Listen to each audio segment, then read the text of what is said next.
the shoots off that one too. So now what I'm gonna do is I'm gonna save all these guys. I'm gonna cook these like broccolini. I'm gonna saute just like that with a little bit of garlic and olive oil. Now this guy's ready to come up.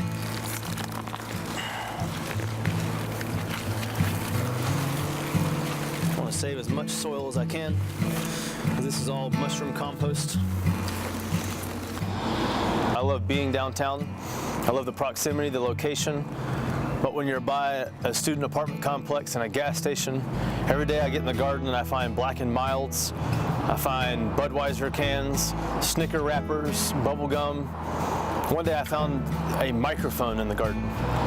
What we're trying to do is keep our values intact on our acre of land and hope that it's at least a learning experience for some other people, or an opportunity to wonder and ask questions of what we're trying to do if they don't know.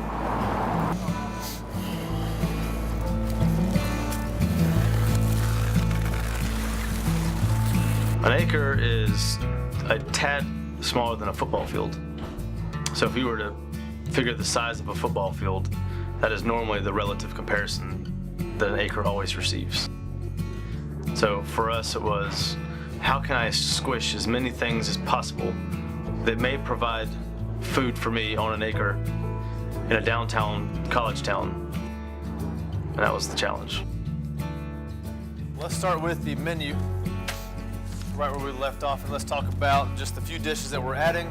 You guys see here, obviously we have the salad of spring vegetables, and this is going to be a highlight of spring asparagus, spring peas. Right now we're buying those from other local farms. We're buying the peas from the farmer's market down the street. We'll be growing the peas here on site, and those should be ready in the next couple of weeks. And then I have asparagus growing at my house, so we'll see if I can produce enough. These are just different stories of different days where the men in our family went out in the water, went out in the woods, and found a way to gather meat and to forage and to hunt. This was my first attempt at sustainable cooking, was learning how to take this animal, break it down from a natural state, respect it all the way through, and understand the gifts from the good land.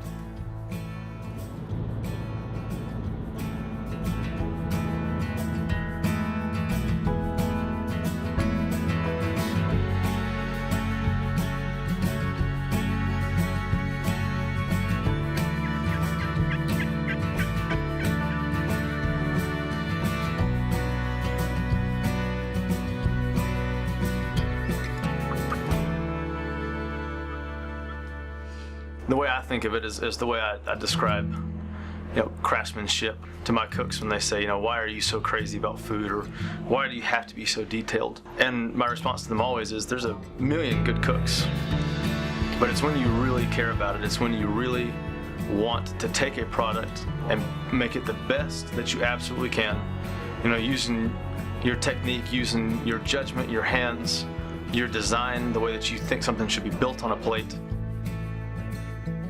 To me, that is just artistry.